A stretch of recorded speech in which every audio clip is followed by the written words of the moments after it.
Okay, so we will be continuing on with the higher training of concentration.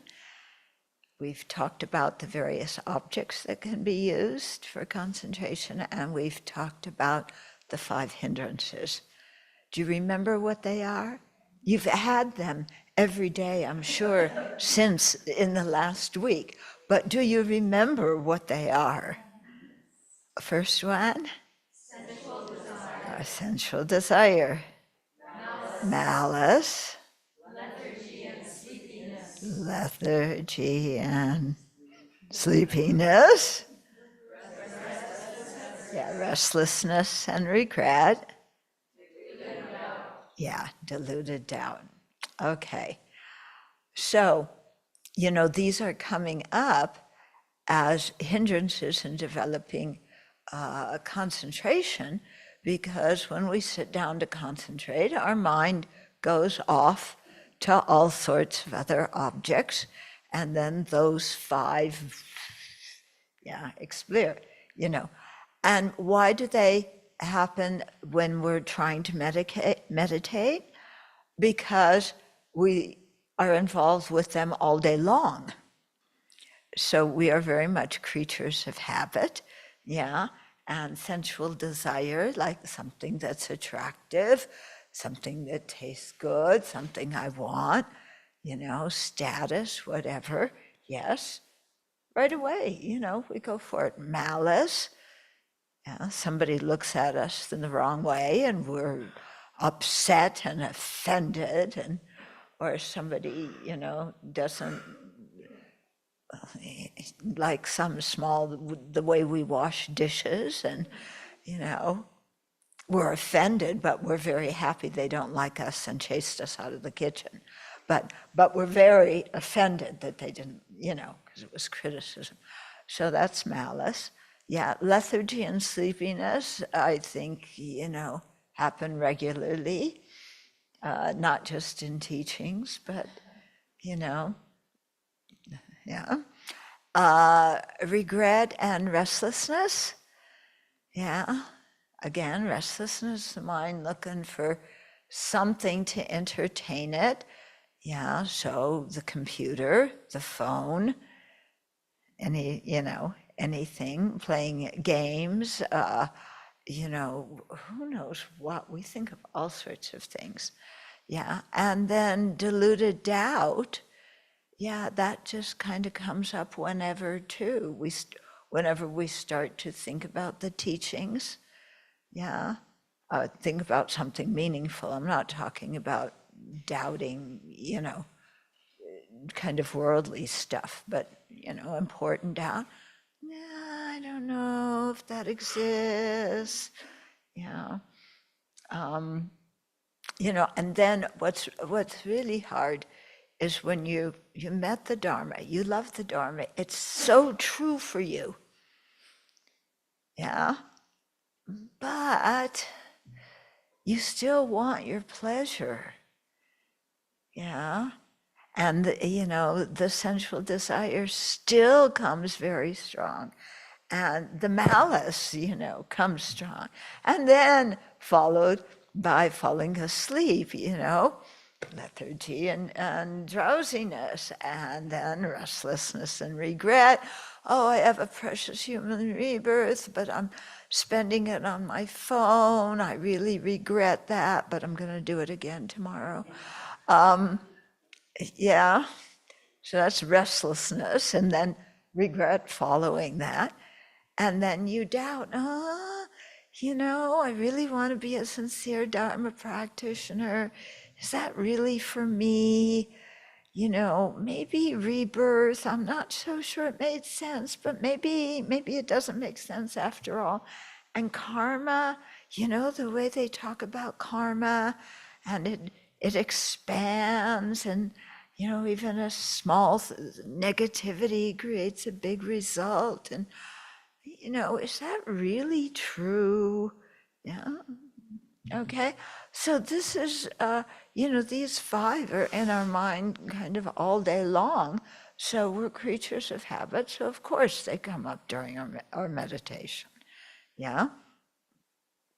But they are definitely hindrances, yeah, because they take us away into la la land. And most of them, not all of them, are when our mind's involved in that, we're creating negative karma.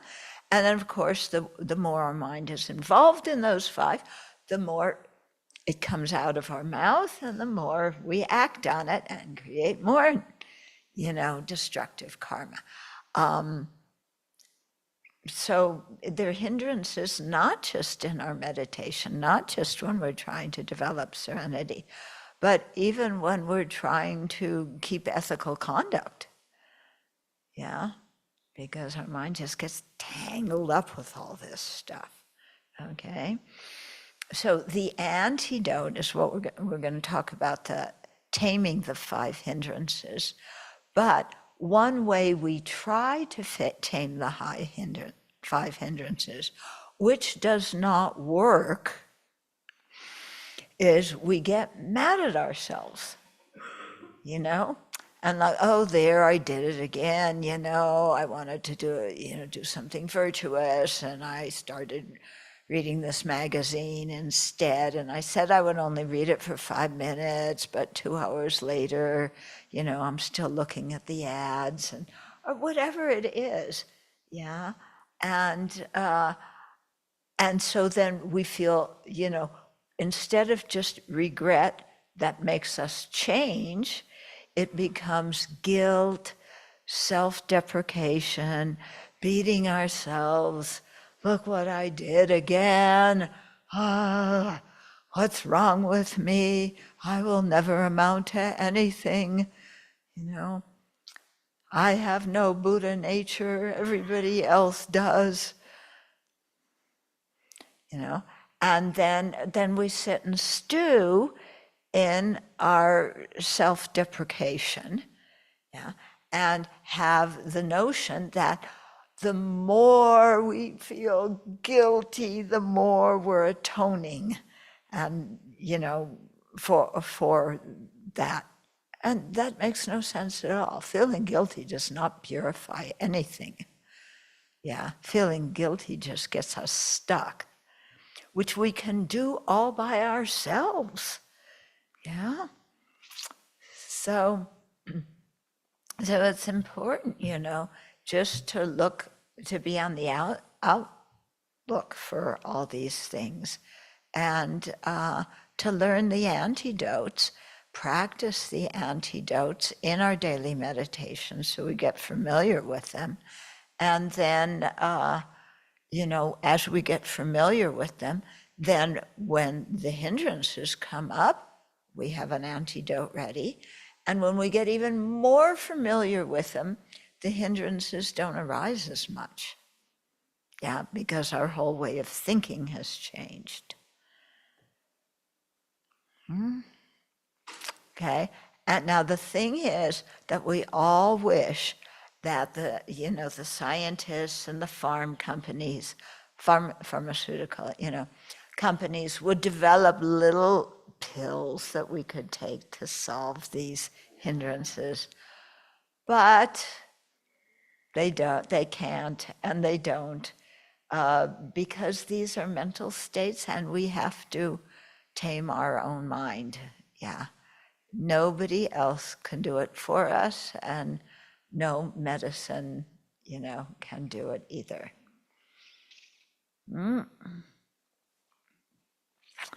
Yeah, so then we go, oh, it's so hard, and the path is so long. Yeah, Buddha, why can't it be easier and shorter? As if the Buddha created that and has some control over it. Yeah, the Buddha didn't create the path. He didn't create samsara. Yeah, we created our own samsara. Yeah, and we have to create our own nirvana. So the Buddhas and Bodhisattvas are our refuge in that they teach us how to do that, but they can't swoop down and remove all the hindrances for us. And they can't make the path shorter or easier. So, and actually, I remember Lama Zopa once saying,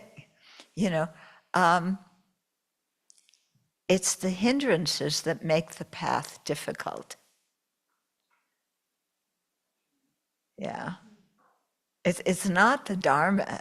It's not that Dharma is hard to practice. It's not that the path is difficult, that creates the difficult. Our hindrances, our afflictions are the difficulties. Yeah. And yeah. Don't you think? Yeah. And who are you going to complain to? I mean, we try complaining, why am I so angry? They did this. Yeah. Why do I have so much craving? They put out what I like.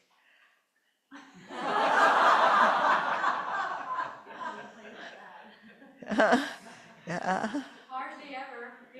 Hardly ever what? What we like? They don't, yeah. You don't, come on, you guys flock to the snack table all the time. What do you mean? Yeah. And when they don't put out what you like, then we complain, don't we? Yeah.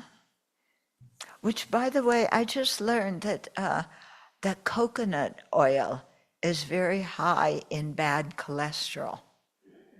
So we should, temper how much we use it in the kitchen.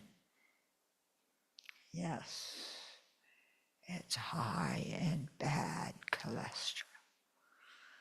Those sneaky little cholesterol molecules that clog your arteries and give you heart attacks. Yeah.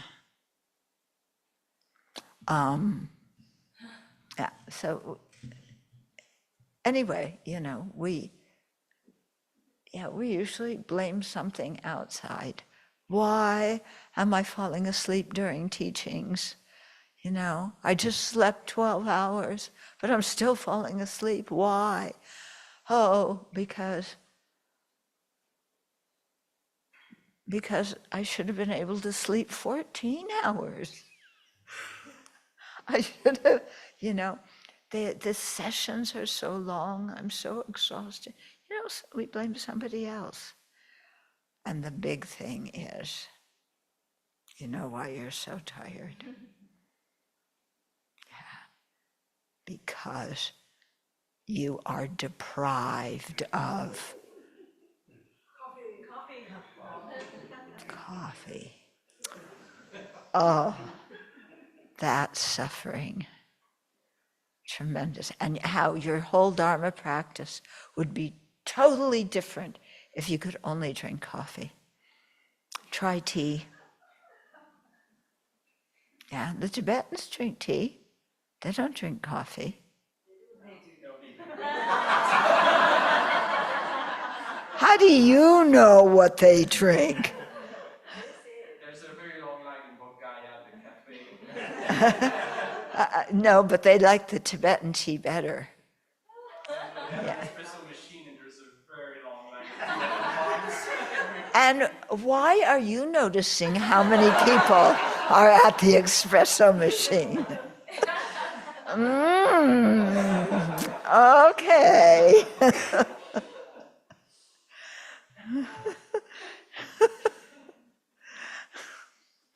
Okay, so let's visualize the merit field. Yeah, they are not drinking coffee. Yeah, they are discussing Dharma, and they have to stay awake to do it. This is why in the monasteries you have your classes in the morning when you're awake, and you debate at night until very late at night because you're yelling and screaming and at each other and jumping around, and you're not going to fall asleep during that. Okay.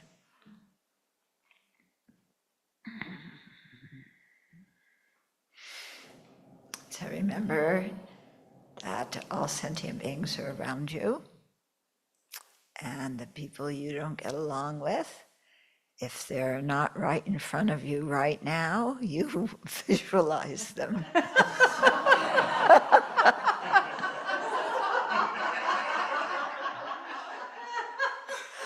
But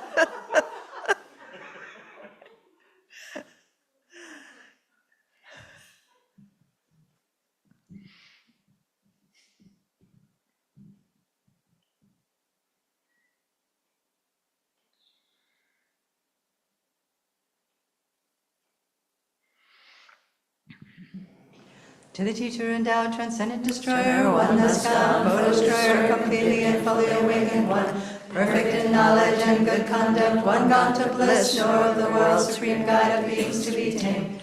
Teacher of gods and humans, to you the Buddha endowed, transcendent destroyer, glorious conqueror, Shakyamuni, I prostrate, make offerings and go for refuge. When, O supreme among humans, you were born on this earth, you paced 7 strides and said, I am supreme in this world. To you who are wise, then I bow.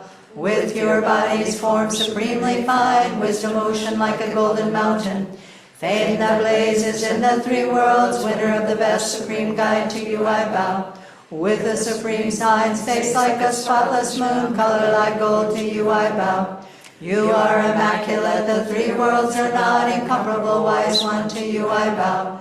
Great compassionate protector, all-knowing teacher, field of merit and good qualities, vast as an ocean, to the Tathagata I bow.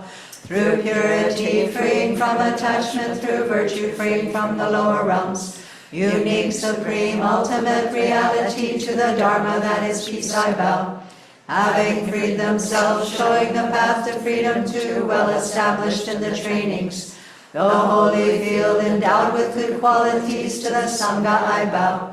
Do not commit any non-virtuous actions, perform only perfect virtuous actions.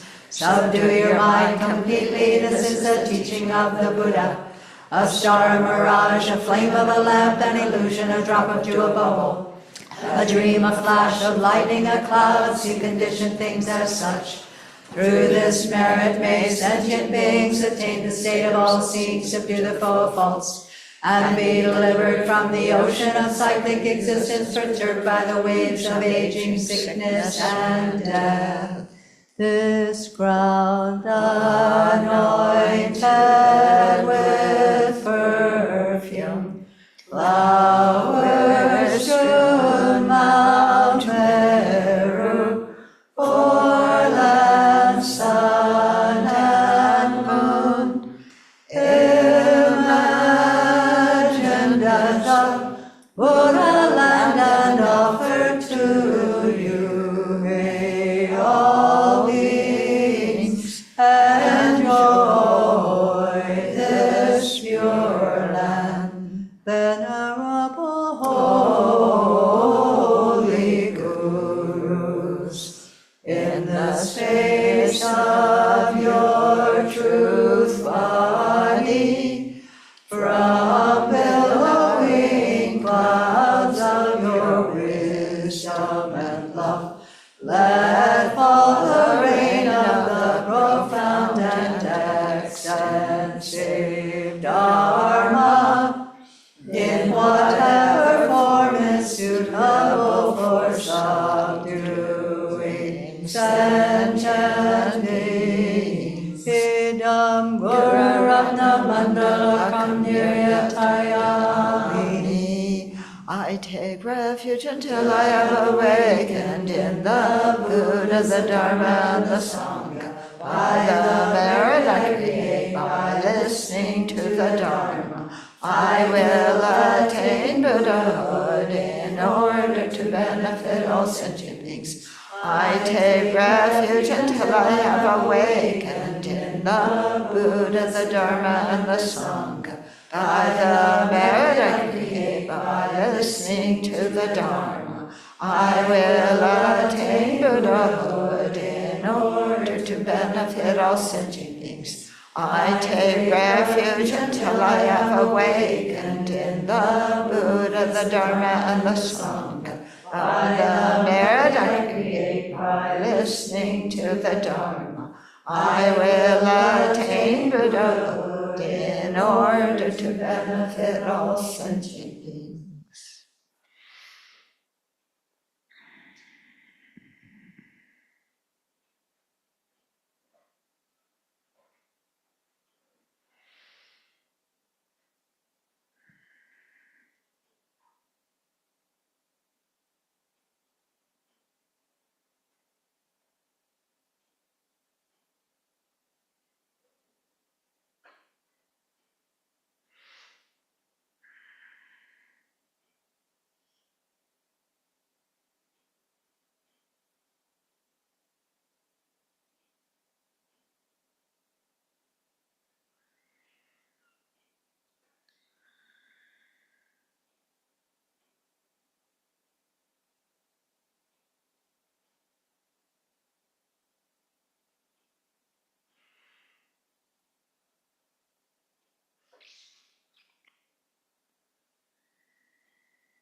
So let's cultivate our motivation. So it's very important to remember the defects of samsara, especially the defects of attachment to different objects. Because when we talk about the cause of dukkha, the second noble truth, we're always using the craving as the example. Because we crave this, we crave that, we want this, we want that. And we're deceived by these objects because when we experience happiness from them, we think, life is wonderful.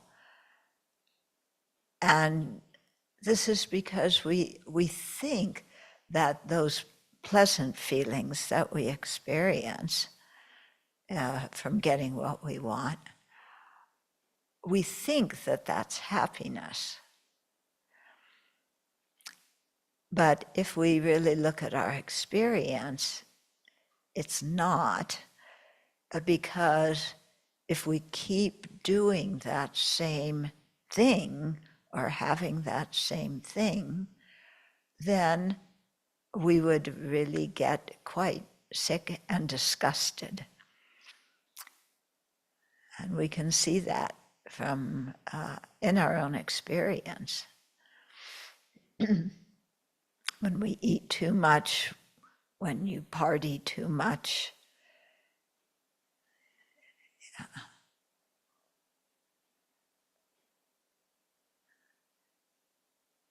so something might be very interesting, but the more we do it, it doesn't bring lasting happiness. It turns into something unpleasant. So this is one reason why we say that the happiness in samsara isn't real happiness.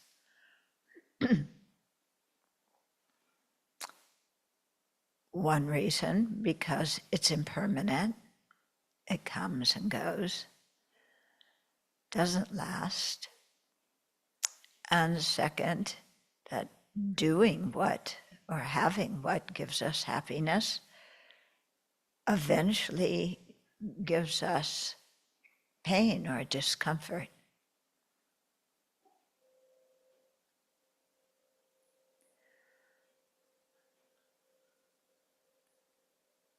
So it's really important to remember this a lot. Otherwise, we lack renunciation of samsara, and our practice lacks energy because of that.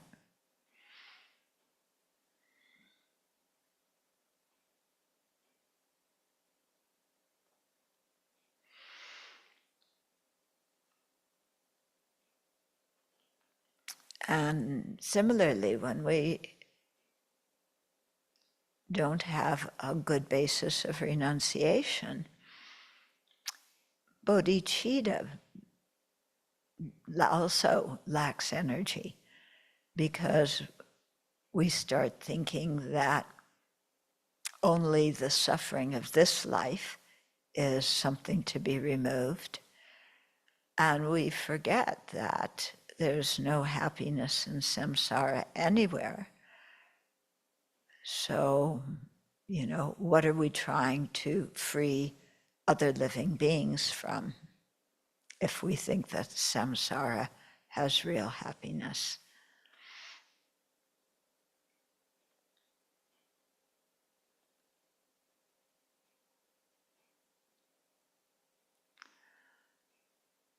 Okay, so take a minute and really remember the defects of samsara, its disadvantages. And then have the feeling of renunciation for your own samsara, and then apply it to other living beings and generate bodhicitta.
Okay, so we're on page 177. Did you do the reflections, your homework? Okay, so we're on the section Taming the 5 Hindrances. So His Holiness says, although we may think that we are the only ones in the meditation hall who are distracted, while everyone else abides blissful in samadhi. Does that happen to you? Oh, no, you think you're the one who's abiding blissful in samadhi, and everybody else is distracted. No, we usually think, look, their eyes are closed, they're sitting so quiet, I'm restless, and I'm looking around, and then, somebody else's eyes are open, I better close mine, I don't want them to know that I'm looking around. Okay. Although we may think we are the only ones in the meditation hall who are distracted, while everyone else abides in blissful samadhi, we are not alone in having difficulty concentrating. Everyone must deal with the same hindrances in meditation. Yeah. So the hindrances may manifest as images in the mind. Yeah, things that pop into the mind from the past or that you're dreaming about in the future, or ruminating thoughts. Oh, I want to go and buy this. How can I do it? what do I really want? What color should it be? Does it have a warranty? So you're ruminating about that, or ruminating about, oh God, again. I put my robe here and somebody moved my robe there, and I am sick and tired of people moving my robe. Can't these people learn to keep their hands off my stuff? Yeah. Right. Yeah. Somebody went in my room and turned off the light. Who do they think going in my room to turn off the light? I left the light on deliberately because I was only going out for a minute. I stayed a little bit longer, and I know I'm wasting electricity, but they still don't have any business going in my room and turning off the light. Yeah, so you can ruminate. Good time about that. Yeah, that'll take 1 or 2 meditation sessions. Yeah, and then you can look at the same person and find something else. Oh, when they shave their hair. Yeah. When so-and-so shaves their hair, when I go in the bathroom, there's little things all around, little hairs all around. Yeah, can't they collect their hair and take it outside? Why is the bathroom dirty? Or somebody puts their slippers right where I'm walking. Yeah, why can't they put their slippers on the shelves or under the shelves? Why do they have to put them right out here? Yeah, where I want to put my shoes and where I trip over their slippers. Yeah. These outrageous things that mother sentient beings do. Yeah. Yeah, there ought to be a law. Take out the policy manual. We have to add these things. Yeah. Because they are big infractions. Yeah. Have to confess when you do them at Posada. And you have to confess when you get mad about somebody else doing them. Yeah. Oh. But then I'm going to talk the whole time at Posada. We'll never get to do the ceremony. Okay. So the hindrances may manifest as images in the mind, ruminating thoughts, or powerful emotions. Okay. So you remember something that happened in the past, 15, 20, 30 years ago, and you still get mad. Yeah, that one can be really painful when you're addicted to remembering, those kinds of things. It's really important for us to make peace with the past and not just keep going back to some person did this. I was crushed. Crushed. You have Sarah Bernhardt here. I was crushed. And we have to make peace. That stuff is in the past. It is not happening now. And why did I get so upset about it? What was I attached to? So even if you're angry at someone for doing something, underneath the anger is attachment. You have your rules of the universe about how people should behave and what they should do so that you're happy, and they are not following them. Yeah. Okay, so look and see what our attachment is. Okay.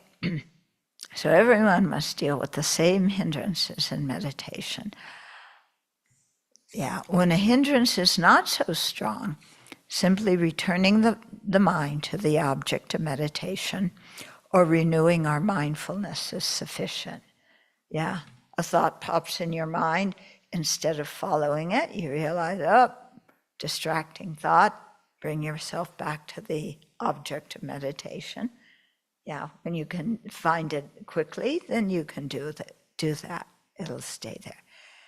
If you don't catch it quickly, then it's much harder. Okay, but when the affliction is strong, when the hindrance is strong, we must temporarily leave the object of meditation and reflect on another topic to counteract the hindrance and bring the mind back to a balanced state. Yeah, because your mind's not sticking on your object of concentration. Yeah, so you have to go. So what we're going to go through now is some of the antidotes. I think many of you have, you've been hearing long rim teachings and thought training teachings, so you've heard the antidotes, many of them. Do you practice them?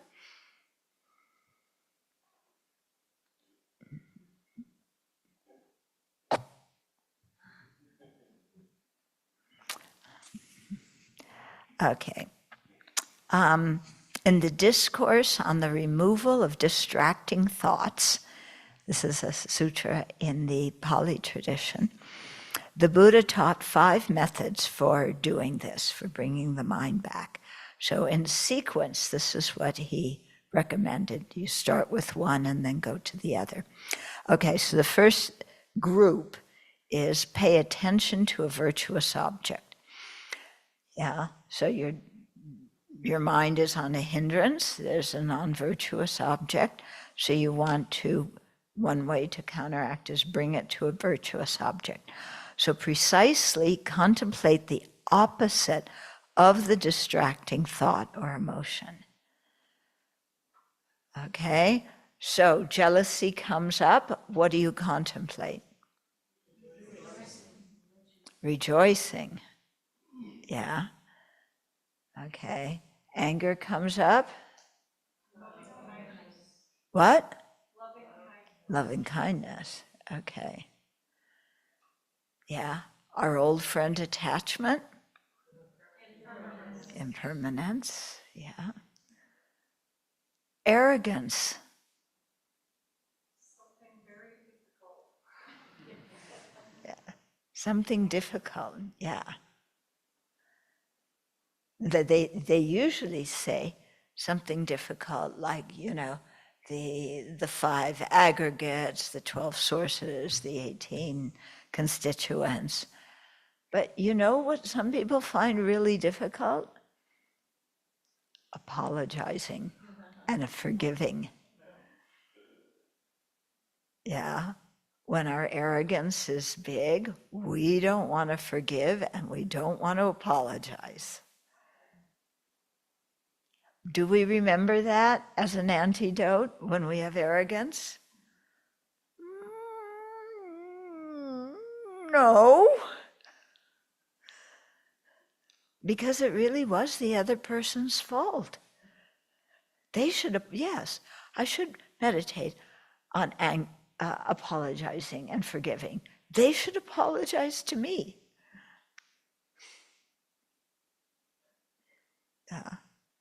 Because I am so great that I did nothing wrong.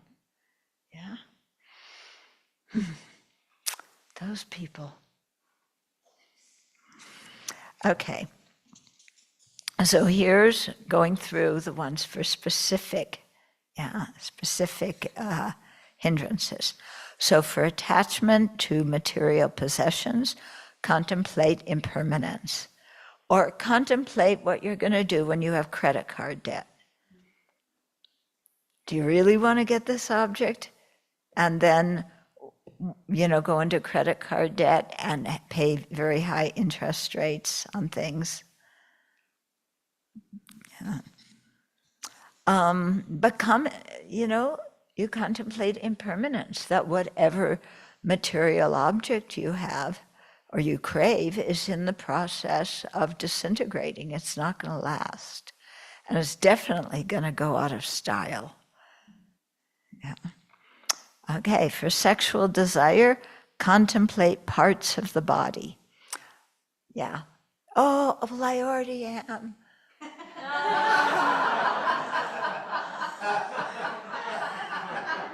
Yeah. That's why I have sexual desire. I'm contemplating the parts of their body. No, this is look at what is, contemplate each part individually. Take the skin off and put their skin right here, stretch it out, or put it in a big ball right out there. See how it looks. Yeah. Those eyes that are, eyes are like diamonds? Yeah. So you take out their eyes. There they are, 2 eyes. Do they still look like diamonds?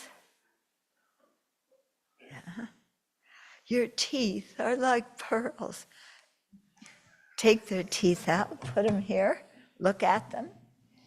Okay, they're the bicuspids, they're the molars, they're the incisors. Is that what you're craving? Yeah.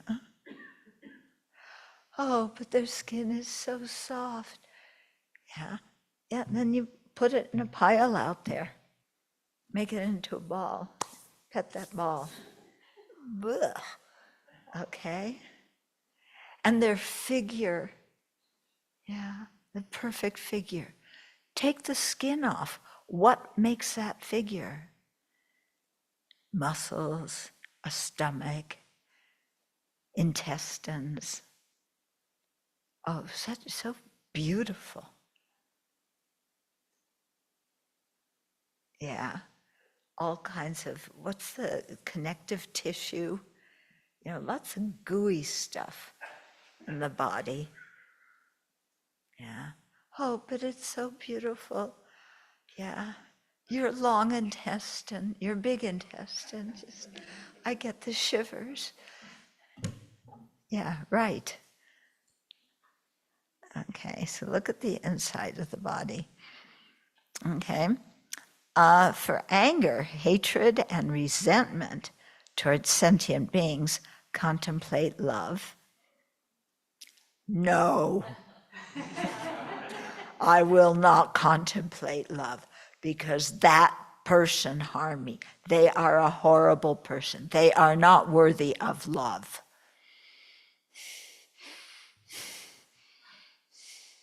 I am going to hold a grudge against them from now, not just to the rest of my life, but until samsara ends. And sure enough, your samsara is never going to end if you hold a grudge like that. We hold grudges, boy. Yeah. And we especially, somebody does one thing wrong, then everything they do is bad. Yeah. When I was with one friend, we were supposed to give a presentation at a Dharma conference. We had it all planned out. It was a really good presentation. And the person organizing the conference said, after we were all ready, said, there's no time for it. Yeah, you can't give your presentation.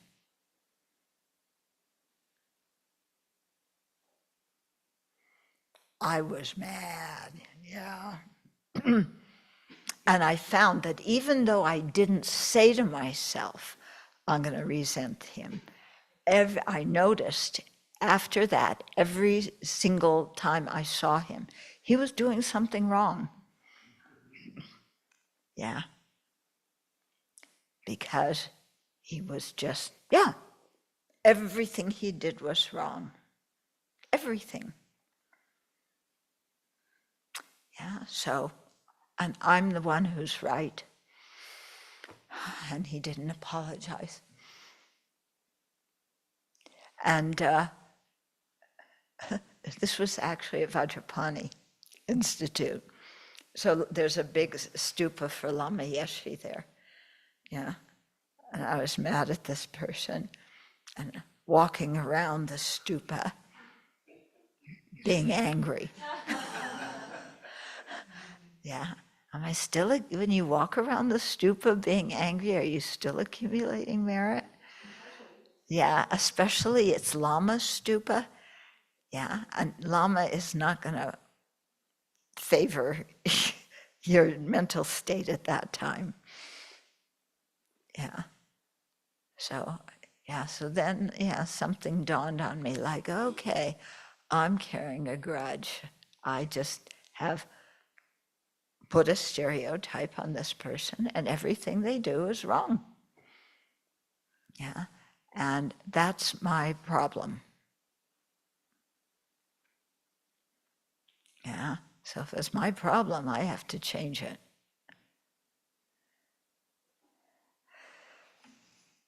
Yeah, so just saying I should love someone when you are deeply involved in holding a grudge, saying I wish them to have happiness and the causes of happiness is very difficult.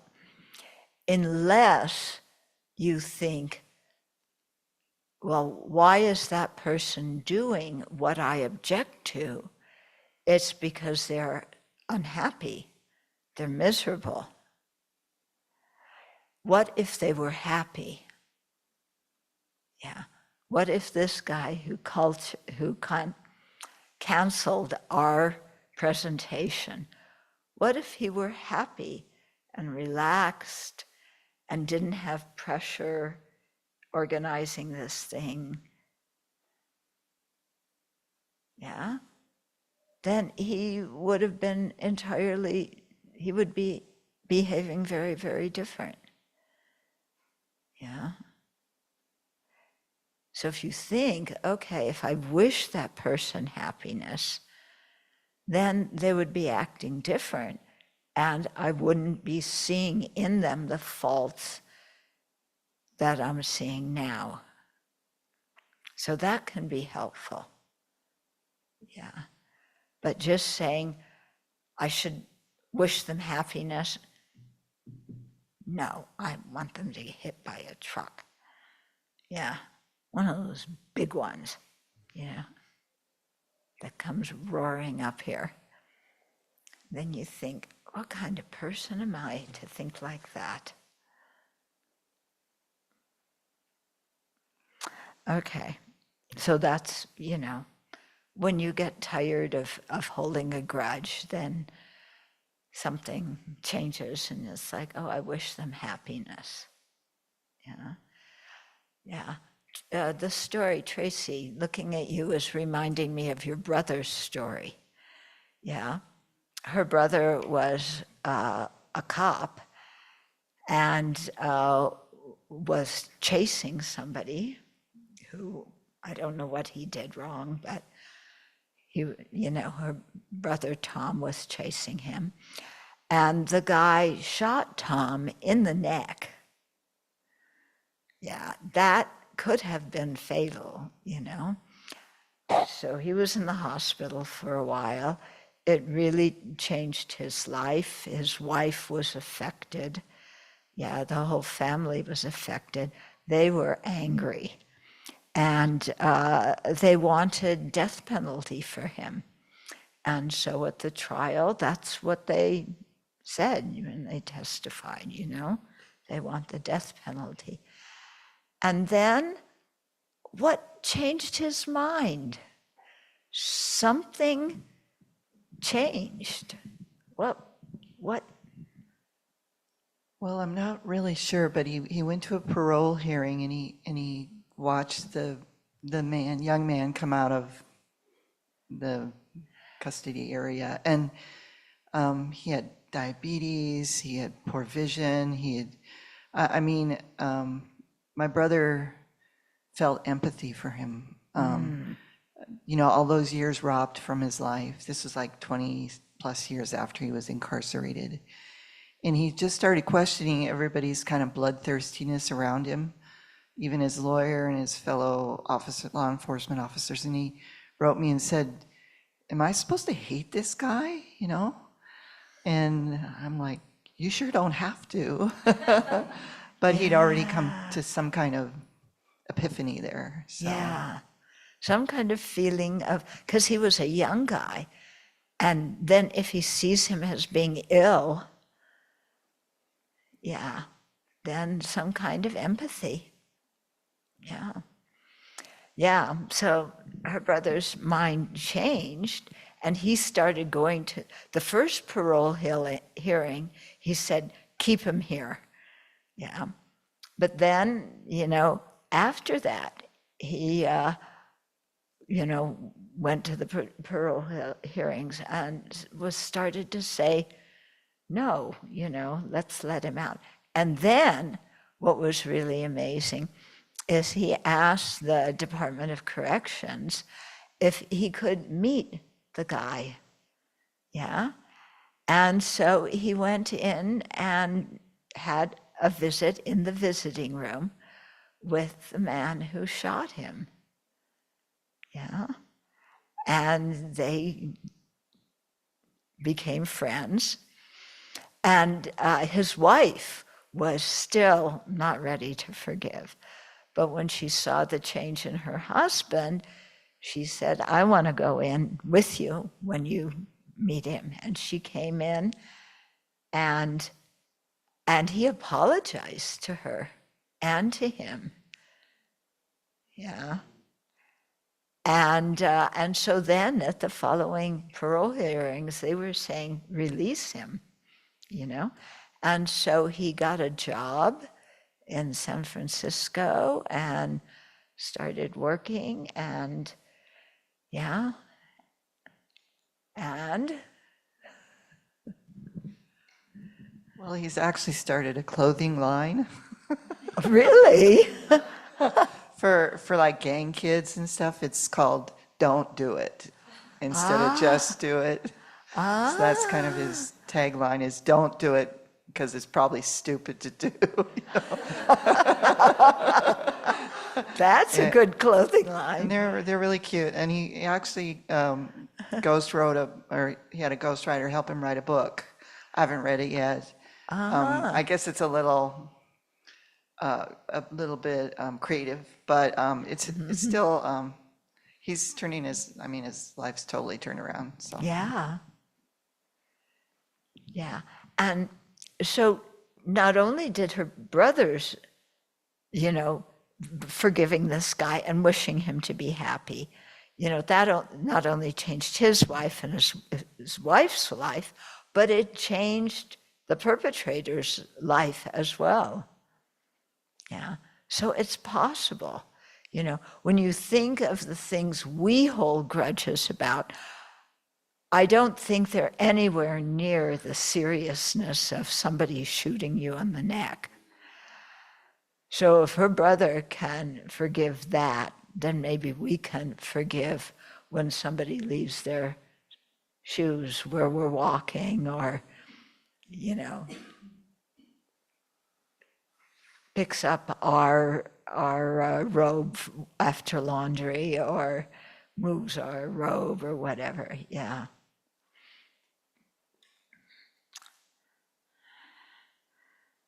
Because the bottom line is, when we're angry, when we're holding a grudge, we are unhappy.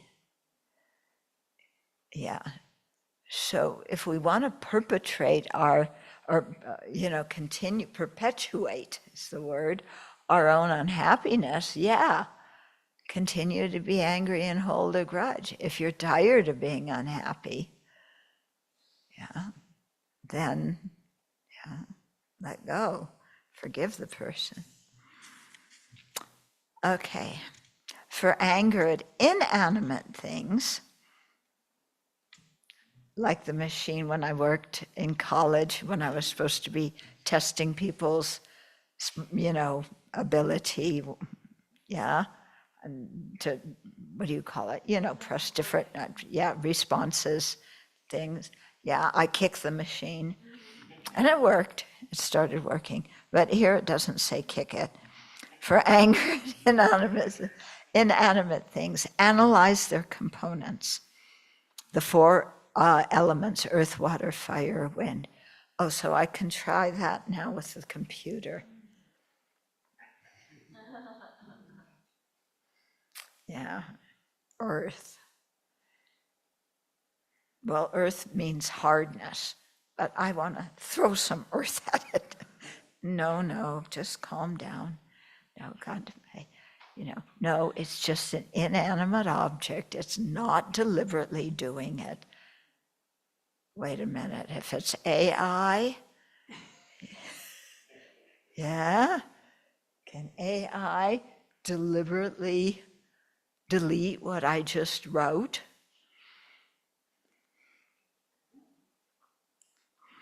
Okay, analyze the four elements. For aversion to situations, okay, it's like, oh, I have to meet this person, or oh, I have to do that, or oh, I don't want to go there, or I don't want to this, aversion to situations.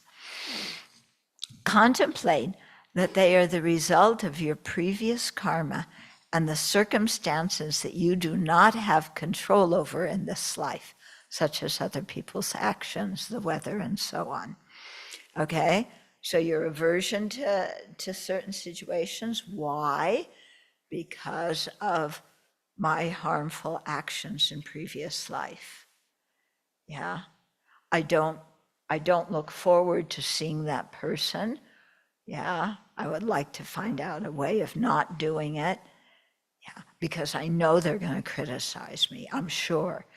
You haven't even seen them, but you're sure what's going to happen. Why? Well, my own actions, and especially my hostility for that person from the past, then when it comes time just to even say good morning to them, I'm like, no. Yeah. So, why do we have that kind of reaction? Well, we've cultivated anger in the past. Yeah, we've cultivated grudges in the past. Why don't you have coffee when you want coffee? It's a result of your negative karma. Just sit with it, kid. Yeah. I have empathy. Even though I don't like coffee, I empathize with not getting what you want. But you still can't have coffee. Yeah. Why? Because I want to hold on to my power. And if I can forbid coffee, then I am powerful.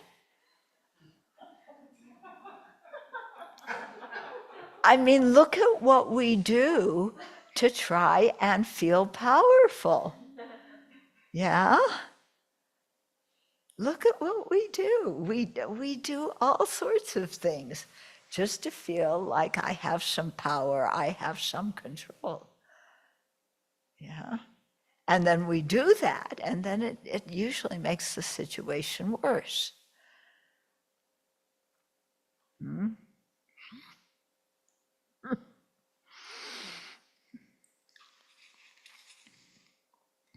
There's plenty of examples, if you read the newspaper, of people who do things because they want power. Yeah. And does it, do they feel happy afterwards? No? Well, same with us. Okay. For aversion to situations, we did that. Yeah. So see that it's a result of your previous karma, or see that it's a result of circumstances that you don't have any control over in this life. For example, the weather, other people's actions. We can't control those things. Yeah. Okay, for intellectual doubt, study the teachings. instead of going round and around and making up your own, logical arguments for why things don't exist or do exist, then study the teachings. I am sure the boogeyman exists. Yeah, the boogeyman exists because I saw it. I saw him. Yeah. Okay. Well, does the reason apply to the predicate that I saw the boogeyman? I think I saw the boogeyman. Yeah. Did other people see him? You didn't see the boogeyman last night? Okay.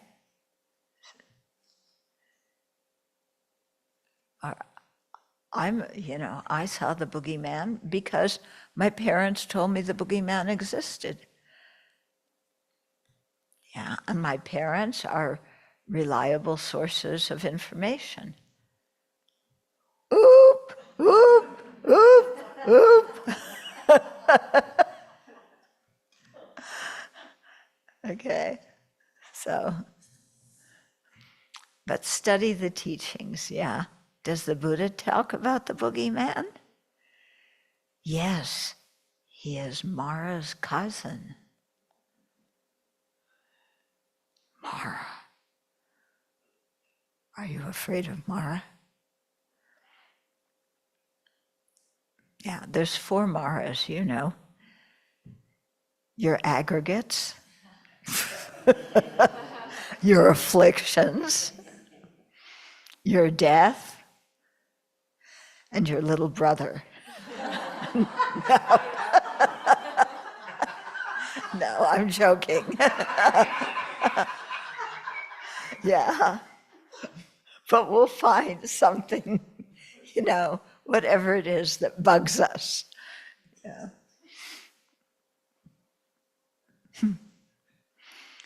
Yeah, I love that story. I think it's in one of the books. I forget which one.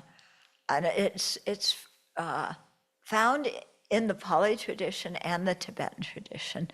And it involves one bhikshuni, and she's meditating on emptiness. Yeah. And when she's coming out of her meditation on emptiness, Mara appears and says, kind of, what are you doing? Of course there's a self, you should believe that there's a real self, and trying to deceive her. And she looked at him and said, no, she was a bhikshuni, she was much politer. She just said, Mara, yeah, what you're saying is BS, go away. Yeah. So it's, we shouldn't,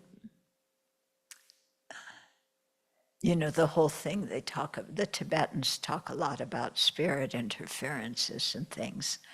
But His Holiness said one time when he was traveling, he was supposed to stay at a hotel, and the owner of the hotel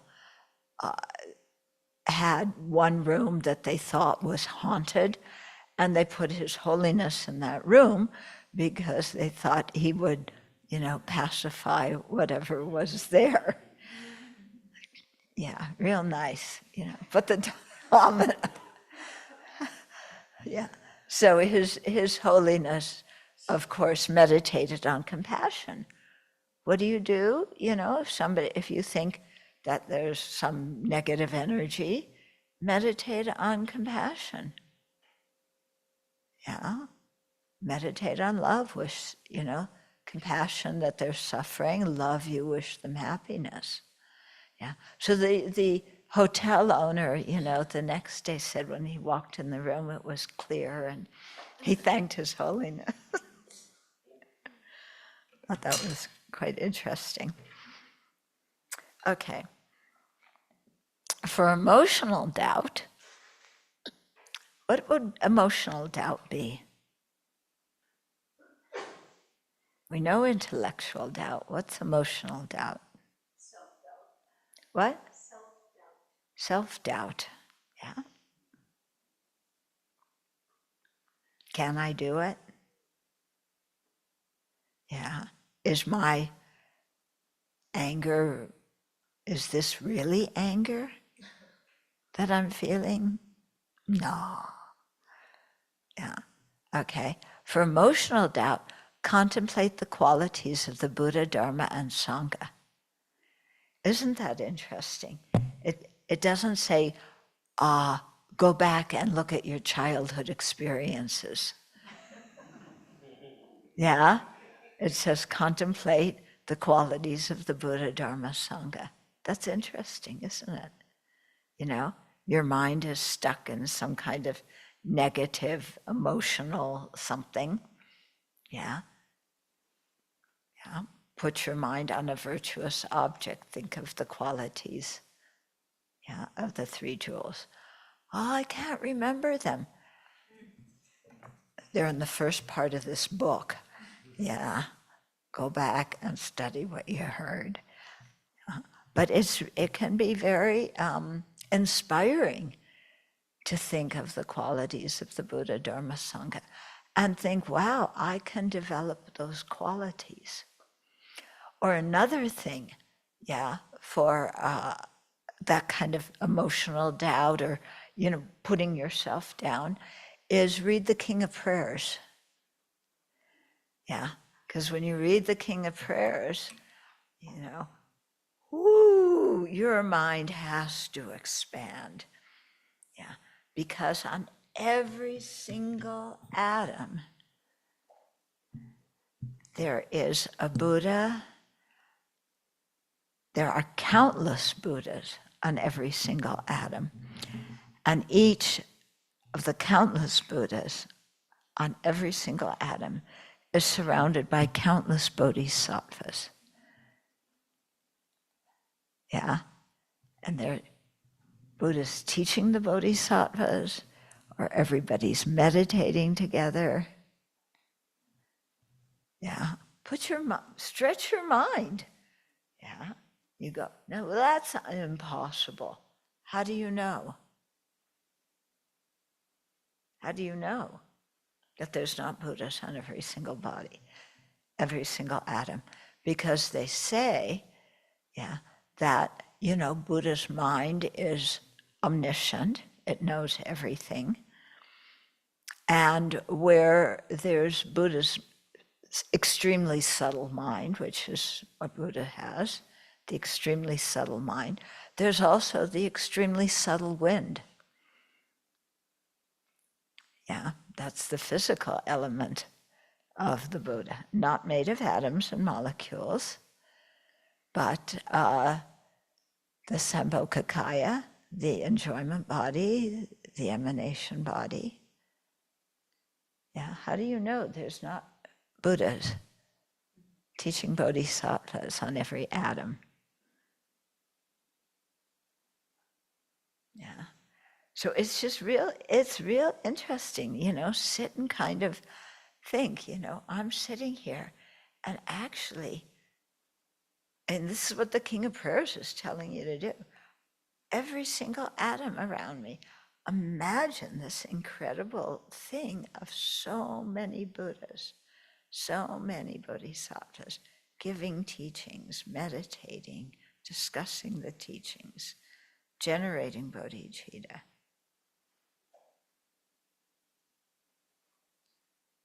Yeah?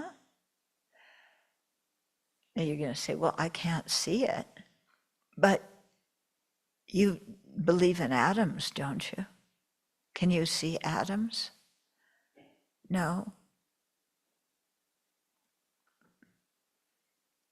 Then maybe on those atoms, you don't know what's really going on. Okay. So that could be something good for like emotional upset and turmoil and doubt.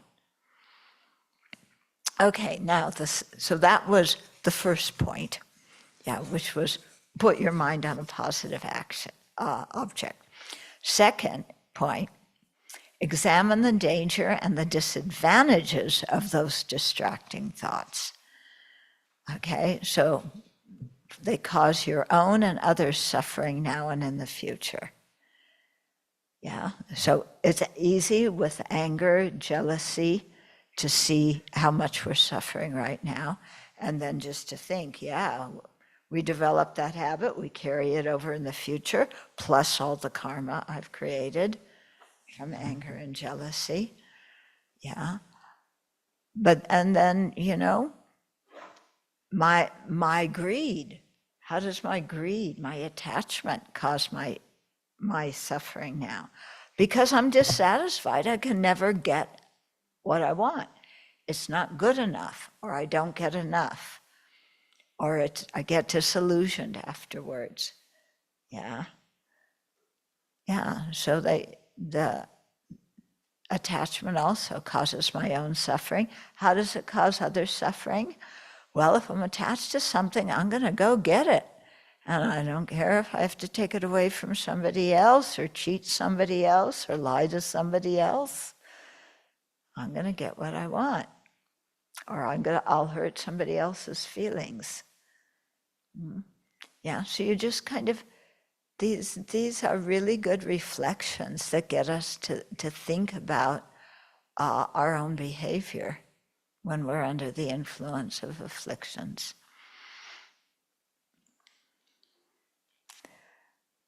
How does arrogance cause your suffering? When you're arrogant, you feel like, hey, I'm good, I have power, I know things. Yeah, are you suffering right then? How? At any moment, there's so much insecurity because at any moment something's going to come to you that's going to deflate or challenge you, and you're going to just freak out. Yeah. So underneath the arrogance, there's fear. Yeah? Because this could crash. Or other people could see through it. Or I'll get criticized for being arrogant. Or I'm so good. Yeah? But now I have to keep it up. What happens if I can't keep it up? Mm-hmm. No. I find one disadvantage of arrogance is that I feel disconnected from people. You feel disconnected from people. Yeah, it makes sense. Yeah, because when we're arrogant, we are high above those people. Yeah. And yet what we want is connection. Okay. So see how whatever hindrance it is, see how it causes your own and others' suffering now and in the future. Okay? So second point under that is they obstruct wisdom, cause difficulties on the path, and lead you away from nirvana. But I'm so exhausted. Can't I go to sleep at 5 o'clock every day?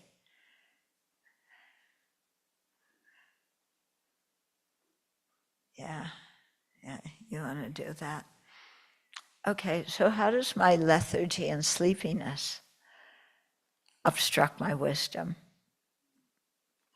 and cause difficulties on the path and lead me away from nirvana? How does that work? Yeah. Wow, she's awake to answer the question. If I'm asleep, then I can't actually hear the teachings and learn the Dharma, and so there's no way to put that into practice. Yeah. And if you don't hear the teachings and put them into practice, nirvana is way out there. Okay.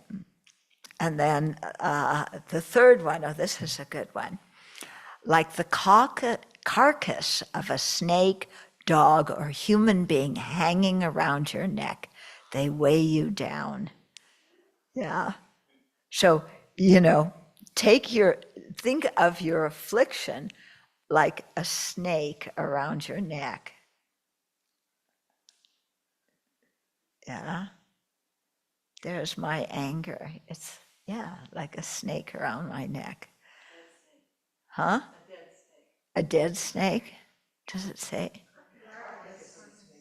Or it could be a live snake. Why not? Any snake. Yeah, it could be a dead one and a live one. Yeah, just think of it. I mean, that's kind of what it's like. It's ready to bite you. Yeah, or it's the carcass of a dead animal, like a dead mole or a vole or a rat. Yeah. Yeah, your attachment is like a dead rat hanging around your neck.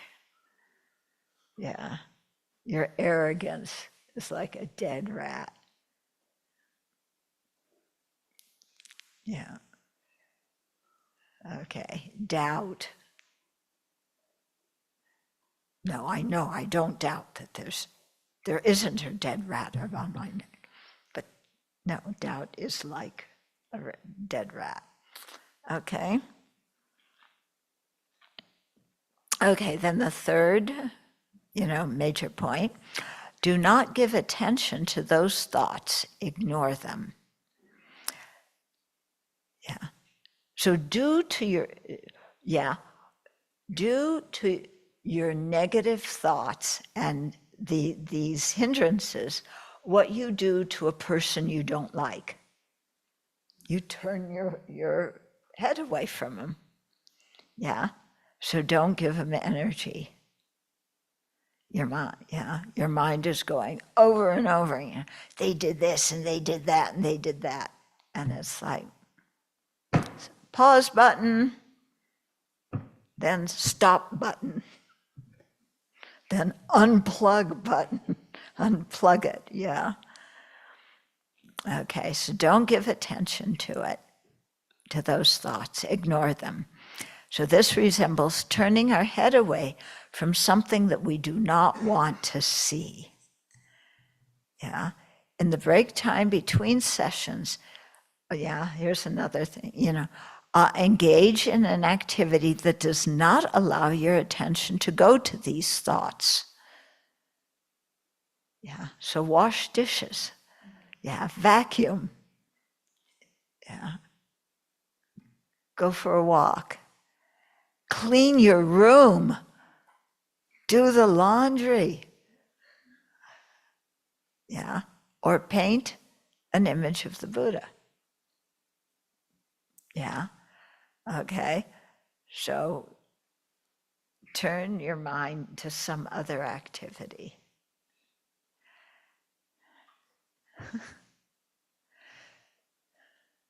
Yeah.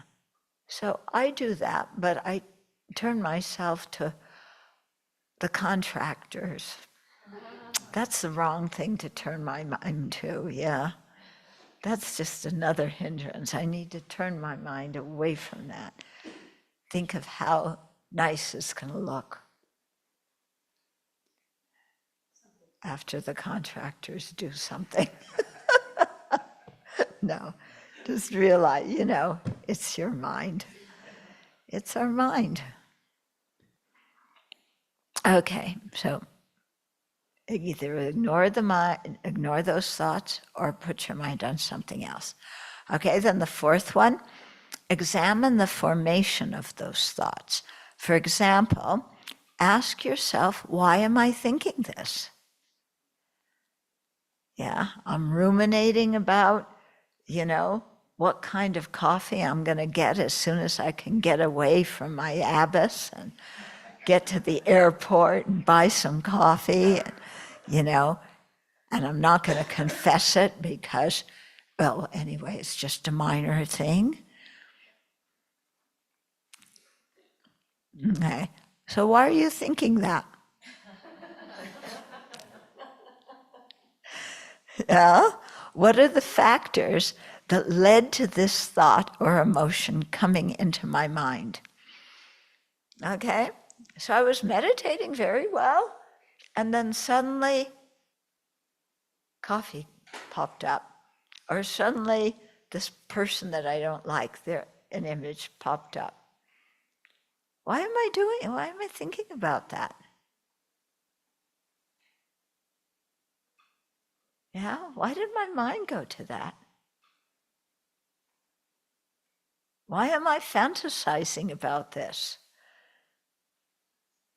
Yeah, so it's quite, you can see, well, there's a lot of habit in there. The more I do it, the more I'm gonna do it. Okay, but to also ask, is there something that recently in my environment or a memory or something that caused that thought to come in my mind right now? Yeah. Why am I suddenly thinking about I need a winter coat? Yeah. Why am I so? Oh, well, I walked in the storage room and I walked past the area where there's winter coats. I just glanced, but, it made an impression on my mind. So then I start craving. Or, yeah, or sometimes it's something you read, especially if you're, on the internet and you don't have an ad blocker, or you remove your ad blocker because there's some really interesting article that you want to read. Well, why is that thought entering my mind? Because that's what I did. I looked it up on the internet and I'm thinking about it, and it said I had to close down the ad blocker, so I was just going to do it for this one thing, article I want to read. Oh, but look at the ads there, and look at what the models look like. And why, so look at what we're exposing our mind to. Okay. Yeah, I find this one quite interesting to really why is this thought coming in my mind right now? Yeah. Okay, then another thing, from a detached perspective, watch the thoughts flow by until gradually the flow of thoughts quiets down. Okay, so some people can do that, where you just step back and watch the flow of thoughts, and apparently they slow down. I can't do that one because I get very involved in the thoughts. Yeah. If I start watching it, oh, yeah. Yeah, what I have to do is prove to myself that that thought is either making me unhappy, creating negative karma, or is totally stupid. Why am I thinking this? This thought doesn't make any sense. I'm ruminating about blah, blah, blah, blah, blah, getting all angry about it. But when I look at the situation, I actually don't have any reason to get so upset about it. Yeah. So that can be helpful. Okay, and then the fifth one is called crush mind with mind. And the only description in the sutra was just crush the non-virtuous mental state with a virtuous one. So I think what it means is referring back to take a virtuous object and focus your mind on that. Yeah. Okay. When we repeatedly apply these counter forces to the hindrances and train the mind in serenity meditation over time, that's a key word, yeah, non-virtuous thoughts will decrease and the mind will become quiet, single-pointed, and concentrated. We will become the master of our own thoughts and will not be subjected to disturbing thoughts. Wow, wouldn't that be nice? To not be subjected to disturbing thoughts of craving, anger, resentment, jealousy, arrogance, picking faults. Wouldn't that be a relief? Okay, we will become the master of our own thoughts and will not be subjected to disturbing thoughts. This occurs not only through unhealthy psychological repression of thoughts, but by learning to work with the mind in a constructive way. Okay, so we're not advocating repressing the thought, but learning to work with the mind in a constructive way, knowing the antidotes, applying them.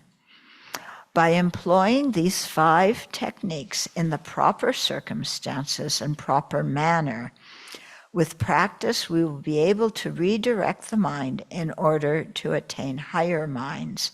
In other words, the 4 dhyanas and the 4 formless absorptions.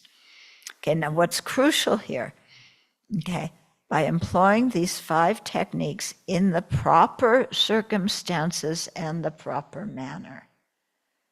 Okay, so when you're distracted by worrying about your health or somebody else's health, yeah, at that time, to get rid of that, should you meditate on death? No. Okay, yeah. When your mind is filled with attachment and you're thinking of everything you want to go and buy, is that a good time to meditate on death? Yes. Yeah.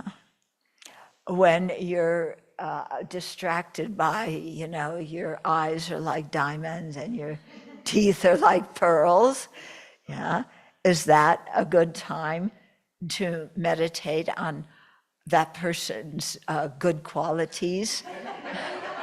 even their personality, the good qualities of their personality? No. Okay. So the thing is, when your mind is up, yeah, with attachment, with restlessness, that's a good time to meditate on death or something, the disadvantages of cyclic existence, something that makes your mind sober, okay? When your mind is down and you're, a little bit depressed or disgruntled, that's the time to meditate on the qualities of the Buddha, are fortunate having a precious human life, something that raises the energy of the mind. Yeah. And Geshe Topke, have you noticed every single talk, he starts with talking about a precious human life and how valuable it is. Yeah. So why does he do that? He wants us to think about that.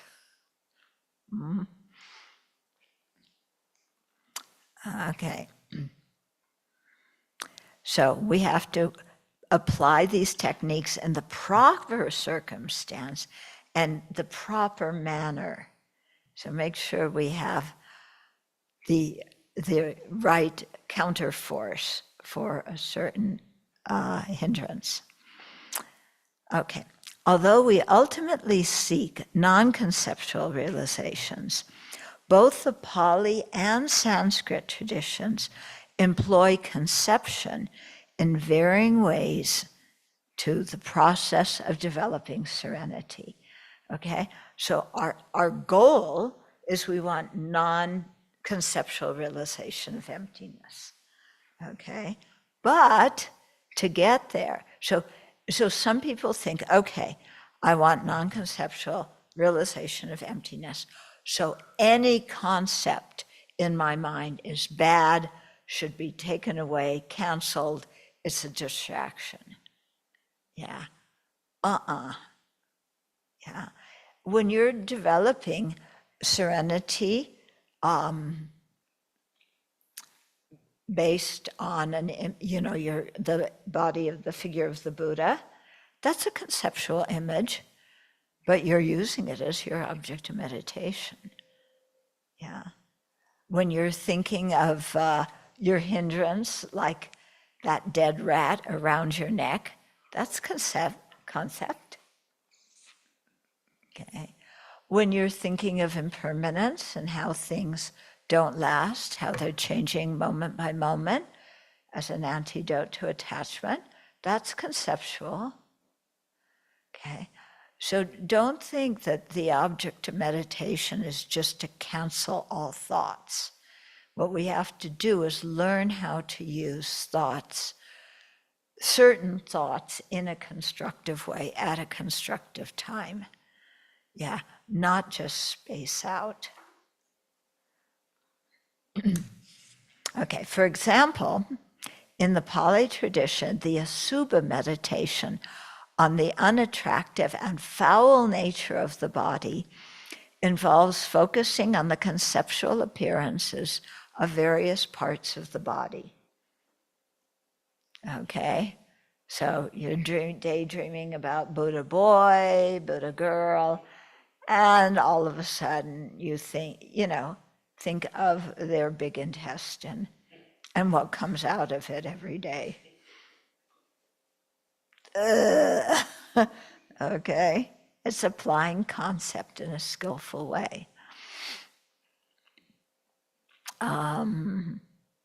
Also in the Pali tradition, to meditate on love, and this is Pali and Sanskrit tradition, to meditate on love, we reflect on others' kindness and visualize sentient beings around us. So when you're meditating on the kindness of people and how we've been a recipient of so much kindness in our lives, that's conceptual. You have to think about these people and what they did and how it affected you and, how much you appreciate it. Okay. So the antidote to lethargy is to visualize sunlight filling our body-mind. That's also conceptual.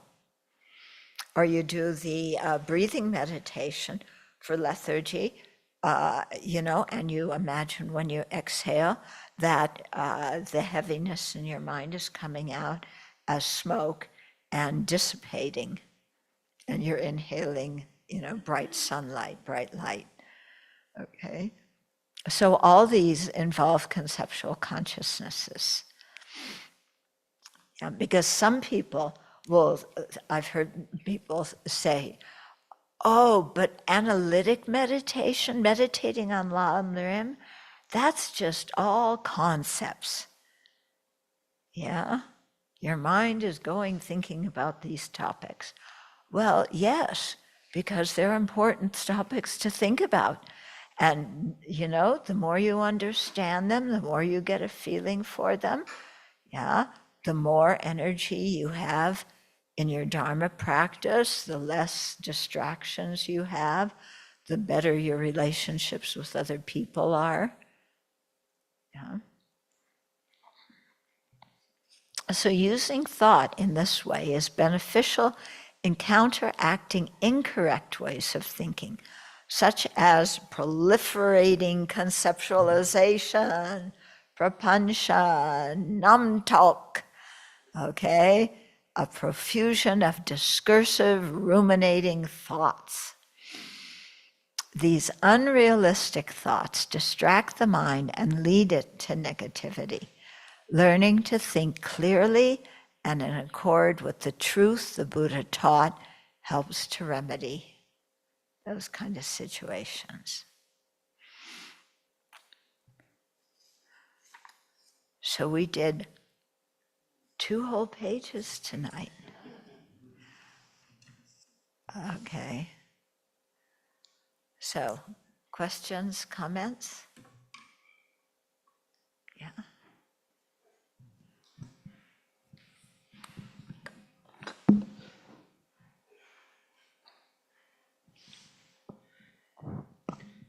I've been trying to think lately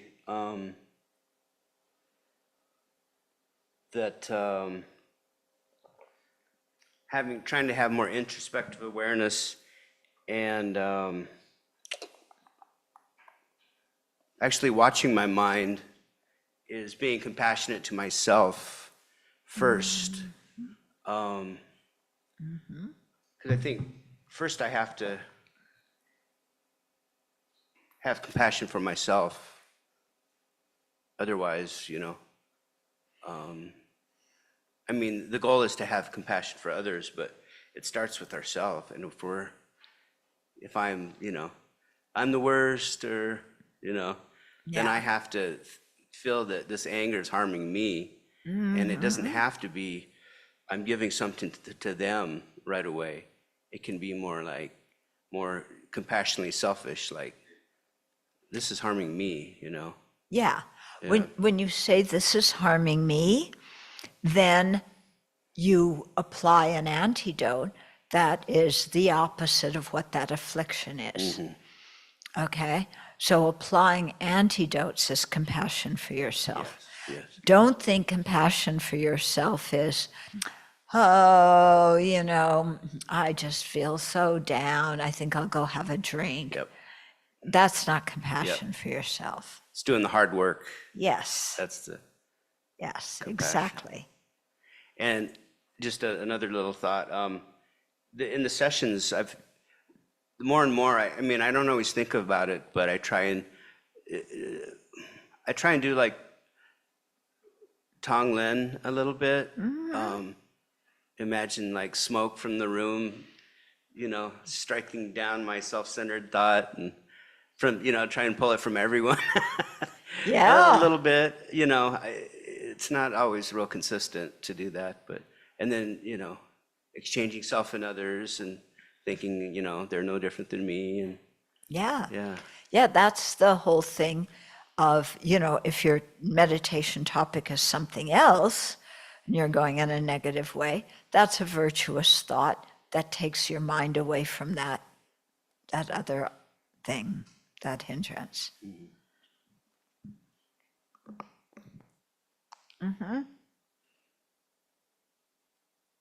It's from Venerable Tarpa. It says, what is the difference between paparafika, proliferating conceptualizations, and Namtok from page 179? One, prapancha is the Sanskrit or Pali term. Namtok is the Tibetan term.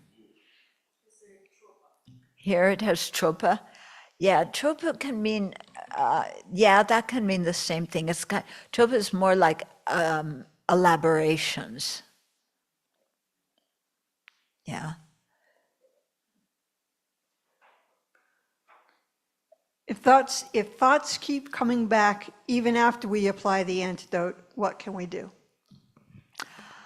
Either you keep applying the antidote, or if your mind is just completely bonkers and you can't concentrate on anything, then end your session and go take a walk or do prostrations or do work in the garden, do something physical, work in the forest. Yeah. Venerable, what's the difference between turning away from thoughts, like when you're saying to ignore them, not give them your attention, like you're turning away from something you don't like, and repressing? Well, repressing is kind of the, oh, I'm so bad, I'm thinking this it's a horrible thought, I'm so bad, I can't concentrate, I don't want to think about that, stuff. Okay? So that's repressing. Yeah. And then you don't even try and apply an antidote or anything. Turning away is like, I recognize this way of thinking is unrealistic, it's not beneficial, I'm not gonna keep thinking like this. Yeah, it's a stupidagio. And so I'm turning my mind away from it. Okay. Now, Tristan's right next to you. I was wondering how is No, it's, your microphone is on that microphone. yeah, I'm hearing it. Yeah, keep going. Got it. I was wondering kind of where do we find the balance between this kind of calm, abiding concentration and the analytical? How do we know if we need to lean one way or the other? Yeah. It's good to do, if you can, a little bit of both. Yeah. What we do in our sadhanas, then you're creating merit, you do purification, yeah. Then you might focus either on the breath for a while or focus on the image of the Buddha, try and do that as stabilizing meditation. And then continue with the sadhana, and after the mantra recitation, do some lamrim. Or sometimes you can do lamrim at the beginning to help you set your motivation. Okay. Yeah, Tracy's behind you.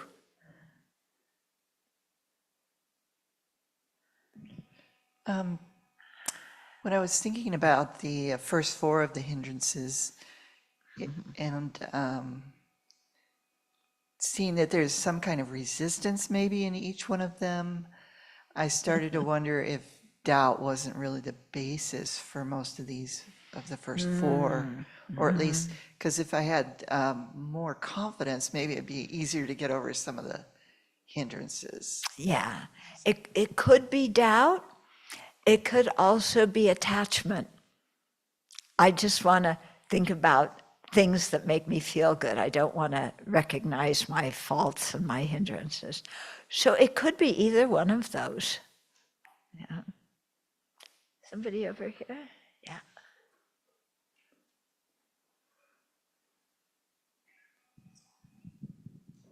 I have two questions.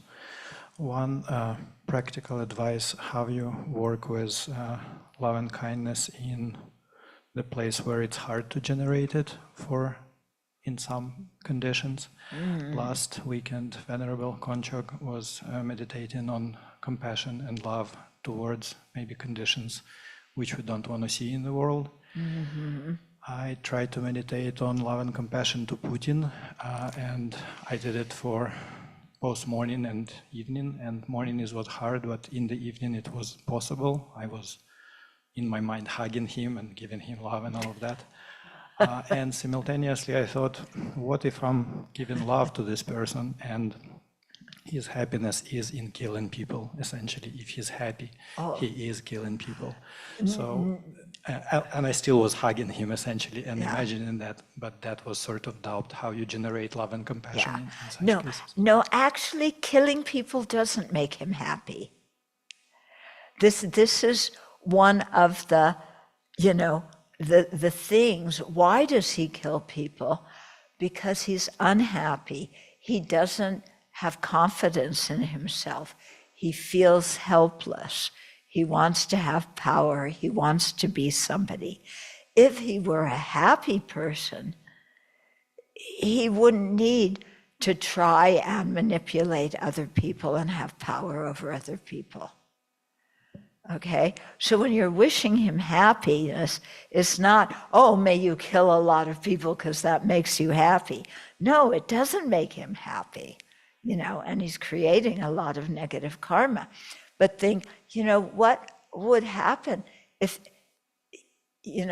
like he didn't grow up in the KBG, and instead grew up in a monastery, hearing about the kindness of sentient beings and just that became the dominant thing in his mind, then he would be a totally different person. Yeah. And you would really like him a lot more. Yeah. Thank you. And another question, maybe partially following on that, because it's how to deal with hindrances. What if anti-vehicle, I guess, of disgust and fear and arrogance doesn't work? Essentially, if you work for too long to eradicate disgust to the point where you almost don't feel it, some people claim that that's possible. And with arrogance, the same. They work so much not to fear while being arrogant that the call out to authority does not make them, fearing to lose an arrogant position, but more to grow and become even more powerful and arrogant. I'm not quite sure. Give me one example again. So imagine Einstein is claiming that he's the smartest person on Earth. And then whoever calling him out on that saying, if you're so smart, why you're not happy, right? That's a good call. He's like, oh, tell me how to be happy. I'm not holding to my arrogance anymore. I know everything about world and, worldly matters and quantum theory, but also tell me about happiness. And of course I will know it. And because my mind is so powerful, I will be even better. So there is this constant betterment, and then it grows even more. Arrogance would grow in such case. Then their mind's really messed up. Yeah,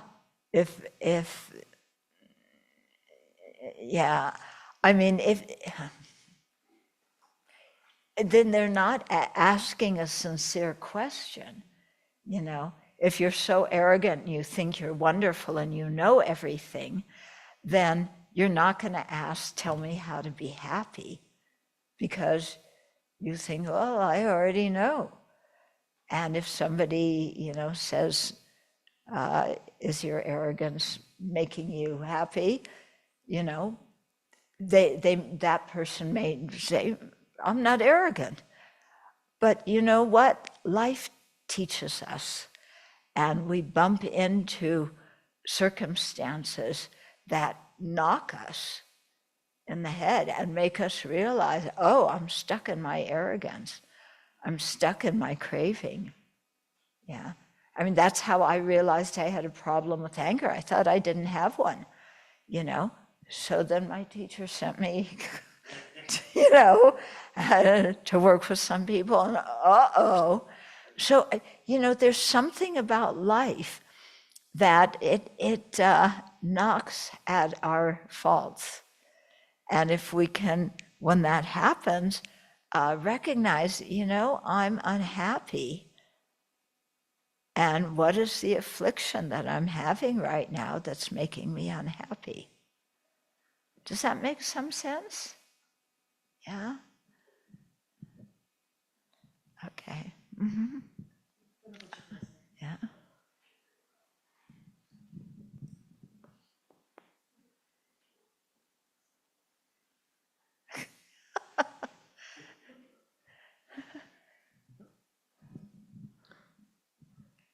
I had just two comments. One is that for me, when my mind gets really wonky and I have thoughts that aren't helpful, if I don't first accept that's what the mind is doing, I don't get very far with moving it. And the antidotes don't work very well, I think. So to really pay attention to what it is and, not distract or not, repress or any of those things, but to really actually, this is what my mind is doing right now. That's very helpful to my mind. The second thing is that when my mind, if an antidote isn't working, I move right into mantra recitation, and then my mind turns. Because I can't hold all that junk with mantra going. And so that's a nice way to... I can. Can you? Oh. Yeah. I'm glad you can't. Well, sometimes maybe I can't, but, it seems to work pretty well, I would say. Okay. Yeah, that's the idea behind mantra, that you put your mind on something else, and you're using words, Sanskrit words, so it's interrupting the regular kind of words we use in our thoughts. Yeah, but I have a special talent. I can do mantra. And I also do visualization at the same time, so I work with a lot of things, I think, so yes, it gets me out of. right. Yeah, and that's what's skillful about mantra. Gets us out of the chatter in our mind, and visualization gets us out of the daydreaming with images. Yeah, because it's using the same skill, but directing it towards a different object. Okay, so we're gonna close now.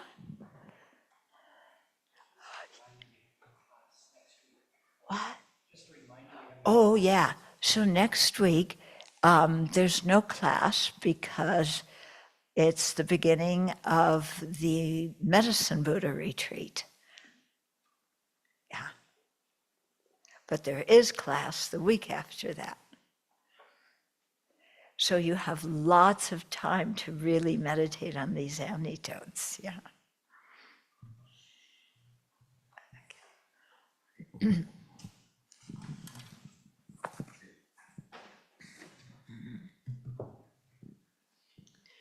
May the spiritual teachers who lead me on the sacred path, and all spiritual friends who practice it, have long life. May I pacify completely all outer and inner hindrances. Grant such inspiration, I pray. May the lives of the venerable spiritual mentors be stable, and their virtuous actions spread in the 10 directions. May the light of Lovesome's teachings dispelling the darkness of the beings in the 3 worlds always increase. Idam Gururatnamandala Kandiryatayami. Due to this merit, may we soon attain the awakened state of Guru Buddha, that we may be able to liberate all sentient beings from their suffering.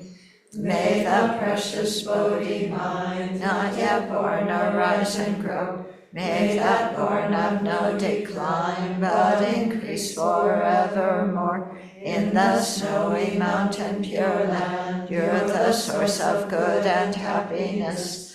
Powerful Tenzin Gyatso Chenrezig, may you stay until samsara ends.